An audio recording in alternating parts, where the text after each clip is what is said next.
Good morning, Knicks Nation. Today is Friday. Happy Friday, the 6th day of March, 2026, 3626.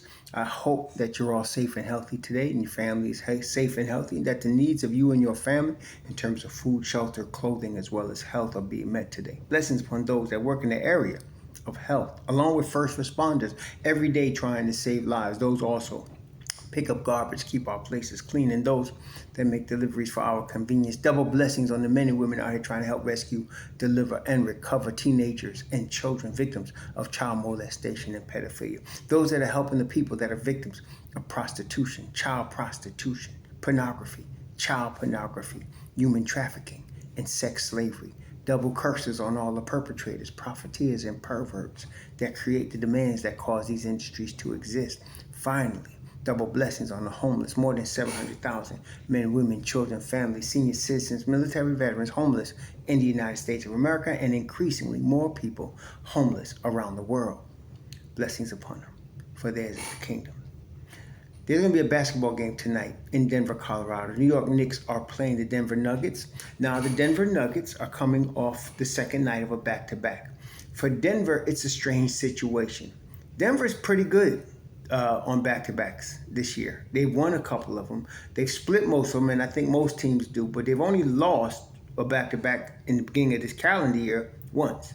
So they're pretty good in the second night also of a back-to-back, particularly when they lose the night before. Now, last night, they beat the Lakers 120-113, very tightly contested game, but the Joker and Jamal Murray, they've been really playing at a high level. But over their last 10 games, they are 5-5.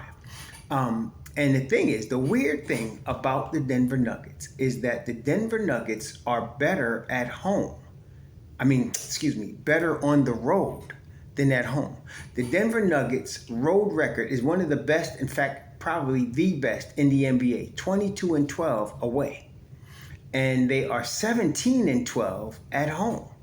So they've played most of their games away, and they've played very well. But the Knicks, the last game they played us against the Knicks, was a back-to-back, and it went to double overtime. That game against the Knicks. So it went to double overtime, and the Knicks ended up winning that game at Madison Square Garden. Again, Denver's tough on the road. So here we are going into their home floor, and they're not, I'm not saying they're not good at home. 17-12 is a winning record, but they are not at their best, it seems, when they're in Denver. And so a lot of their losses happen in Denver. And so here the Knicks are catching them on the second night of a back-to-back. Now, Denver's is like that wounded bear, very dangerous, okay? And the Joker is the typifying of that. Big bear-like dude, very dangerous. So the Knicks here are catching them at home on the second night of a back-to-back. The Knicks, having played Wednesday, get at least one night's rest, but they're going into altitude in Denver, but they're used to that. And in fact, the Knicks have had some of their best games in Denver. OG's career high of 40 came in Denver. And so, and of course, we just mentioned that the Knicks beat them at the Garden earlier, actually like a month ago in February at the Garden in double overtime. But Jamal Murray is the perfect complement to the Joker. He's Mr. Outside and Joker's Mr. Inside. And Jamal Murray's a complete player and dangerous. And they got a tremendous, supporting cast for those two. You're talking about Christian Brown, who's a revelation, great pickup from the draft. They got him. Cameron Johnson, who they got from the Nets. Aaron Gordon, who I think he's going to be coming back from his injury tonight. The last I looked, Aaron Gordon's estimated return was tonight. So last night, Cameron Johnson and Aaron Gordon, neither of them played. But Gordon, it says he is targeting a return against the Knicks. And it makes sense. Just like we just played Oklahoma City. Oklahoma City was on the second night of a back-to-back. But both Shai Gilgeous-Alexander and Isaiah Hartenstein sat out the game before that. A lot of teams want to bring their best against the Knicks because the Knicks are coming. They really are a problem right now. And the Knicks have been playing great basketball. But so now Aaron Gordon is targeting his return for tonight, And I think probably Cameron Johnson will play too. So they're going to probably bring all their guns to bear tonight against New York. And so they got, and then of course, Strother's a tremendous shooter out of Gonzaga. Tim Hardaway Jr., former Knick, we are very well versed with him. Then you got Bruce Brown, who's back on his second stint since the championship year. He was on that championship team. So they got a tremendous team. Right now, like everybody, this is the thing right here. We're in both conferences. The dog days are the dog fight, not the dog days, but the dog fight is on in both conferences. In the West, Denver is tied for the 4th seed with Houston, and both of them are 1 game behind the 3rd seed Minnesota Timberwolves. The 1st seed and the 2nd seed are really between OKC and San Antonio, and then there's a 5-game space, a buffer. So the first 2 seeds, unless something drastic happens, are going to be either, well, it's going to be Oklahoma City and San Antonio. What order, we don't know yet. But then the next 3 seeds, which is really Minnesota, Houston, and Denver, are battling it out for the better, who can be 3rd, who can be 4th, because you want to get the best seeding you can. So they're battling it out. And then, of course, the Lakers are right behind them, a game and a half behind Denver. And then there's a 2-game split between the Lakers in the 6th seed and Phoenix in the 7th seed. So right now, all the teams, it's really dogfights in the Western and Eastern Conference. And again, we know the Knicks situation.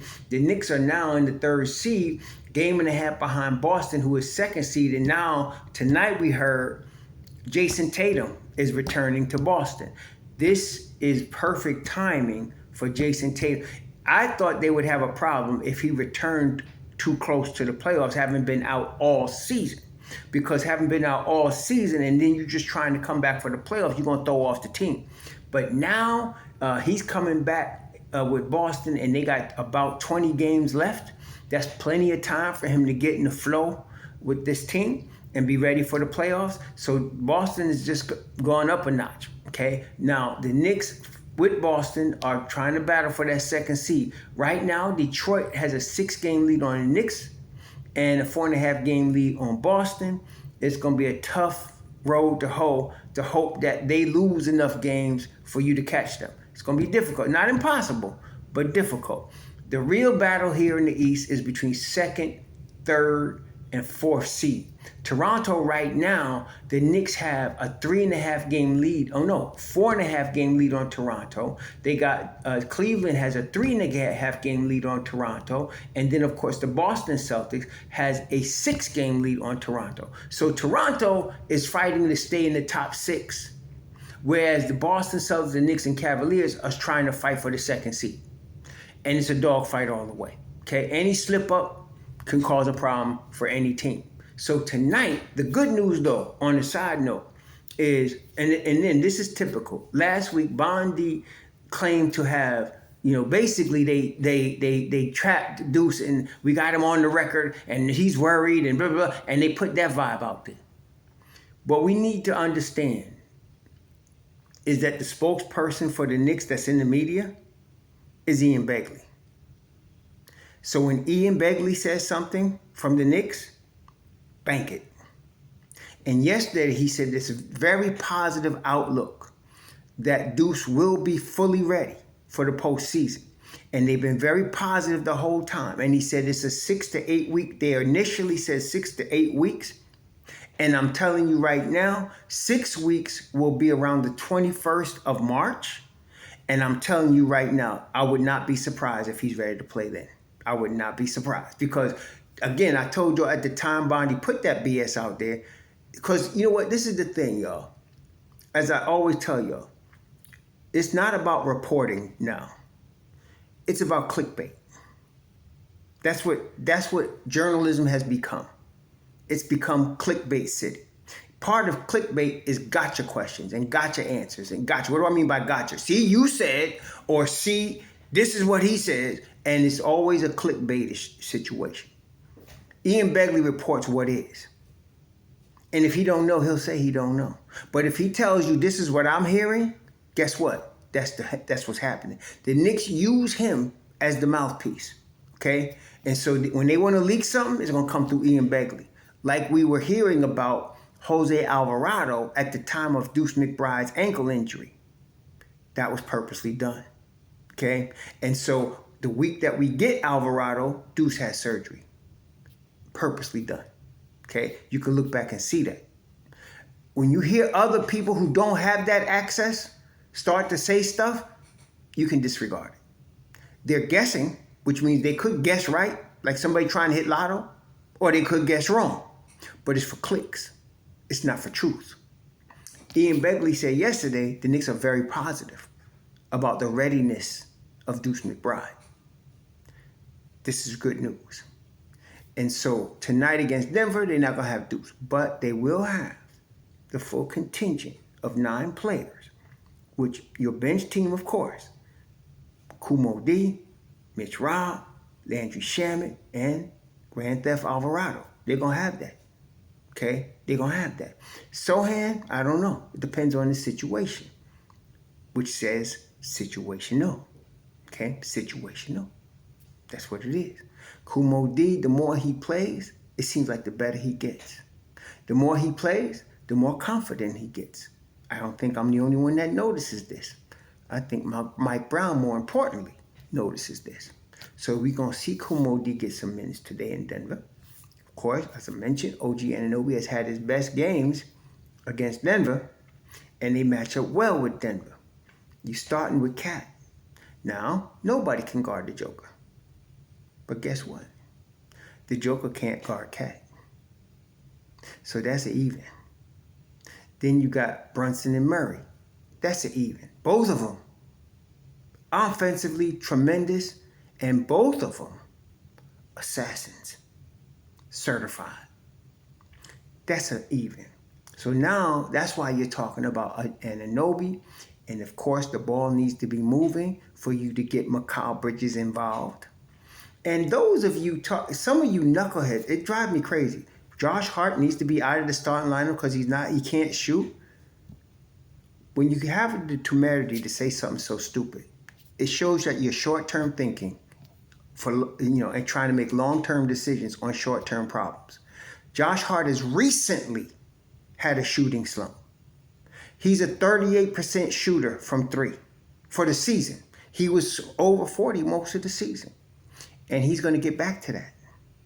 Right now, he's in a little slump, which he admitted. It's not time to change the lineup. The Knicks are 41-11. That's an 80% winning percentage when Josh Hart starts. And some of you knuckleheads talking about taking him out the starting lineup. I don't know what's wrong with y'all. You look at a game and you make the season-long decisions based on one game. Please stop. It's annoying. Josh Hart needs to stay in the starting lineup. And that's the end of the story. Don't come on my channel with the stupidness. That's what I'm saying. If you listen to some of these knuckleheads, the Knicks would be just right where they was back in Isaiah Thomas days. Mike Brown knows what he's doing. Okay? His staff knows what they're doing. And how do I know? Because they're 40-23.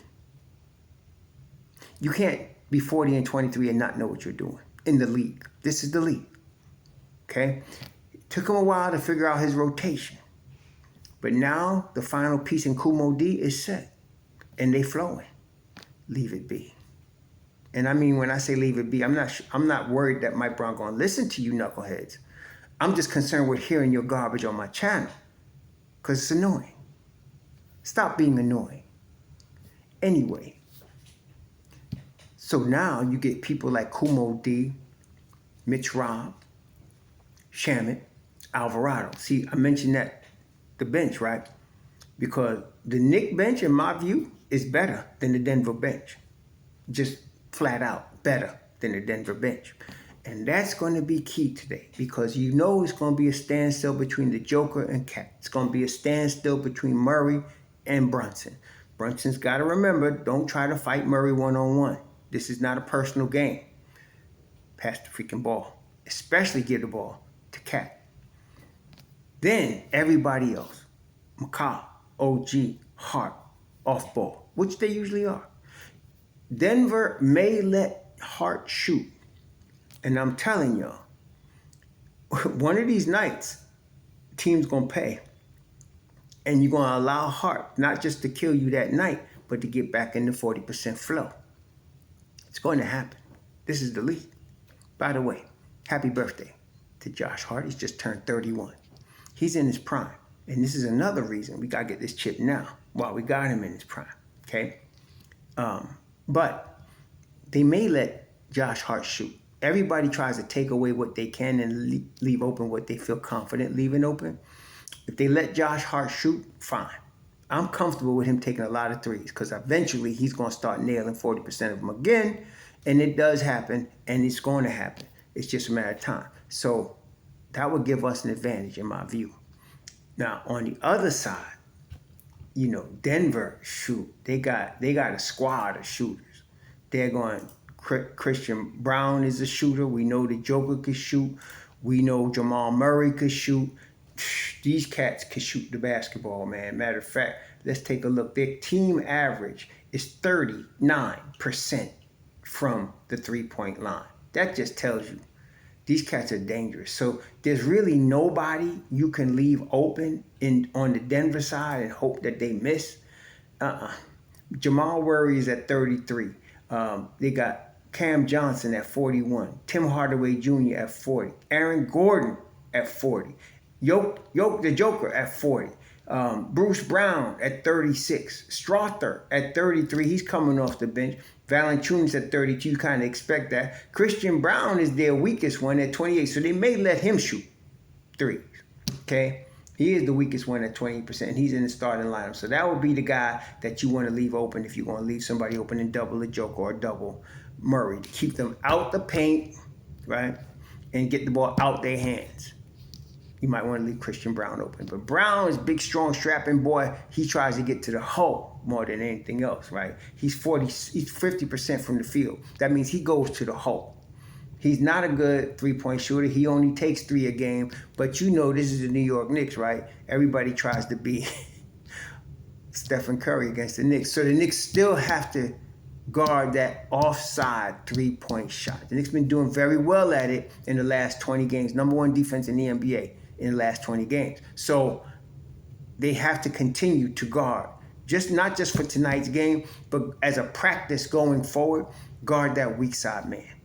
Jalen Brunson, Mikal Bridges, Josh Hart. Make sure you're not getting sucked too far into the lane on the weak side so you cannot get out to that shooter, especially in the corner. For every party in the NBA, the corner 3 is the easiest one. It's the shortest one to the basket, and so even weak shooters could sometimes hit corner 3. So they got to make sure they're on that game. The Knicks always got to make sure they're on the rebounding game. Denver is one of the top. Well, are they? Let me just make sure I'm not lying to you. Yeah, they are. They are pretty good. They get 43 boards a game. Not quite Knicks level. Knicks is like 46, but they get 43 boards a game. They still tough, man. And they get 10, which is top level, offensive rebounds per game. They get 10, which is why I'm glad we got Mitch Rob tonight.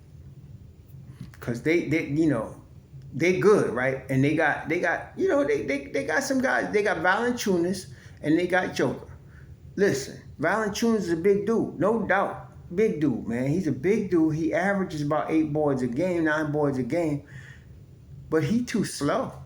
And he ain't quick and athletic enough for our Mitch Rob. By the way, some idiot, and I'm saying idiot, talking about if Mitch Rob wants a new contract, let him go, because we got Porty? What the heck? What? See, that's what I'm saying.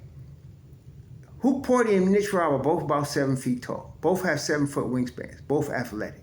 And that's where the comparison stops. Mitch Rob's on another level in terms of covering ground, in terms of grabbing offensive rebounds, in terms of rim protection. He's on another level. And if you don't see that, I can't help you. But there are, of course, a contingent, a large one, unfortunately, of knuckleheads in Knick Nation. The rest of us have to deal with them. So, it's going to be a tough game tonight. And I think, as good as Denver is, and they are good, we're catching them still on come up because, look, there's this boy that I liked coming out of Dayton, Deron Holmes. And he been messed up for 2 years now. I don't know if it was Achilles or a knee, but it was a serious injury he got his rookie year. And he still ain't come back all the way. He's only played 24 games this year. But eventually, if this boy can come back healthy, and I'm confident he can, he's going to be a problem. I think that's why they felt very comfortable letting Michael Porter Jr. go and getting Cameron Johnson. They got DeRon Holmes waiting in the wings. He ain't going to be playing a lot. He may not even play tonight. They haven't been playing him a lot. They bring him along slowly, and Denver's done this in the past. And all of a sudden, he's just a monster. So for now, we're catching Denver without him, really. And I think, of course, we could play with anybody. The Knicks could play with anybody. So every game, they is winnable. For all you say, that was a winnable game, they just lost. Listen, every game the Knicks play, every one is winnable. They're not going to win them all. We want them to win tonight, though, in Denver, because we got another big game on Sunday. So we want them to win tonight in Denver, and then be ready for Sunday. It's a road. Now we're on this big road trip. The Knicks on this road trip, man. So we got Denver, LA. We follow Denver with LA. And then I think we got both the Lakers the Lakers on Sunday, and then the Clippers on Monday, back to back. So it gets ugly. So I'd like them to win tonight if they can. We know they're going into the buzzsaw right now. But they're playing the best basketball of their season right now. And this is good. So, y'all enjoy the game. I'll look at the replay tomorrow. Y'all enjoy the game. Be safe out there. Sure.